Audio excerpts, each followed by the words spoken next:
The Terrible Old Man by H.P. Lovecraft. It was the design of Angelo Ricci and Joe Sesnak and Manuel Silva to call on the terrible old man. This old man dwells all alone in a very ancient house on Water Street near the sea and is reputed to be both exceedingly rich and exceedingly feeble, which forms a situation very attractive to men of the profession of Messrs. Ricci, Sesnak, and Silva, for that profession was nothing less dignified than robbery.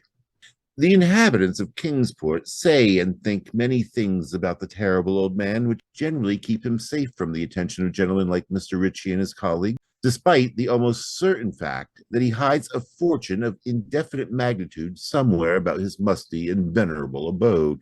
He is, in truth, a very strange person, believed to have been a captain of East India clipper ships in his day, so old that no one can remember when he was young, and so taciturn few know his real name.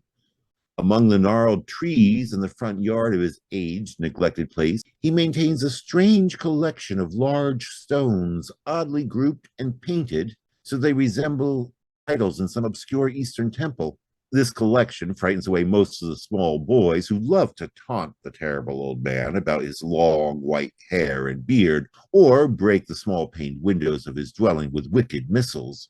But there are other things which frighten the older and more curious folk, who sometimes steal up to the house to peer in through the dusty panes. These folk say that on a table in a bare room on the ground floor are many peculiar bottles, in each a small piece of lead suspended pendulum-wise from a string.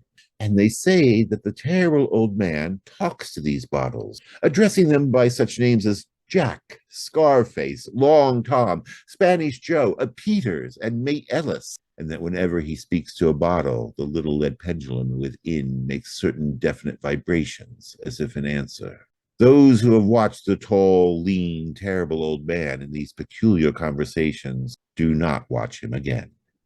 But Angelo Ricci and Joe Sesnak and Manuel Silva were not of Kingsport, and they saw in the terrible old man merely a tottering, almost helpless graybeard who could not walk without the aid of his knotted cane and whose thin, weak hands shook pitifully.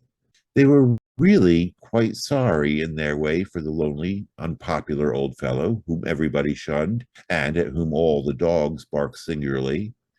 But business is business, and a robber whose soul is his profession, there's a lure and challenge about a very old and very feeble man who has no account at the bank and who pays for his few necessities at the village store with Spanish gold and silver minted 2 centuries ago. Messrs. Ricci, Sesnak, and Silva selected the night of April 11th for their call. Mr. Ricci and Mr. Silva were to interview the poor old gentleman, whilst Mr. Sesnak waited for them in their presumable burden with a covered motor car in Ship Street, by the gate in the tall rear wall of their host's grounds. Desire to avoid needless explanations in case of unexpected police intrusions prompted these plans for a quiet and unostentatious departure. As prearranged, the three adventurers started out separately in order to prevent any evil-minded suspicions afterwards. Messrs. Ricci and Silva met in Water Street by the old man's front gate, and although they did not like the way the moon shone down upon the painted stones through the budding branches of the gnarled trees, they had more important things to think about than mere idle superstition.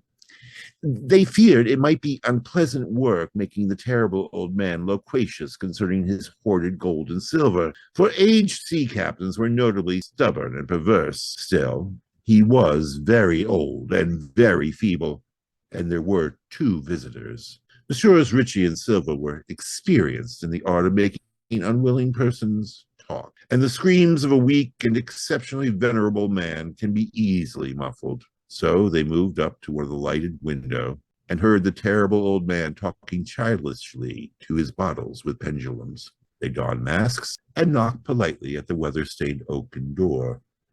Waiting seemed very long to Mr. Sesnak as he fidgeted restlessly in the covered motor car by the terrible old man's back gate in Ship Street.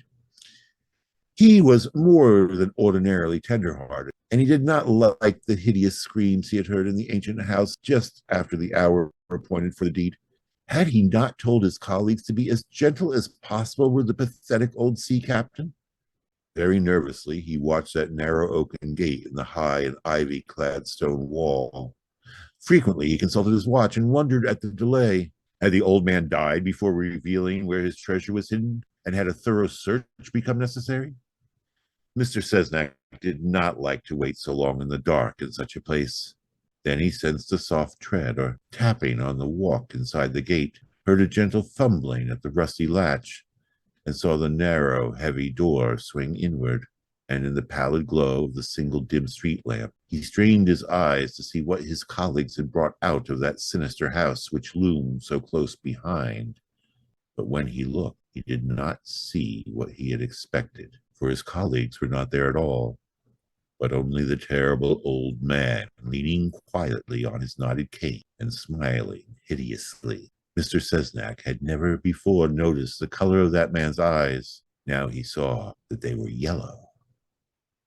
Little things make considerable excitement in little towns, which is the reason that Kingsport people talked all that spring and summer about the three unidentifiable bodies which the tide washed in, horribly slashed as with many cutlasses, and horribly mangled as if by the tread of many cruel boot heels. And some people even spoke of things as trivial as the deserted motor car found in Ship Street, or certain especially inhuman cries, probably of a stray animal or migratory bird, heard in the night by wakeful citizens.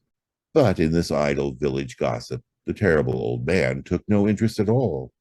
He was by nature reserved, and when one is aged and feeble, one's reserve is doubly strong. Besides, so ancient a sea captain must have witnessed scores of things much more stirring in the far-off days of his unremembered youth.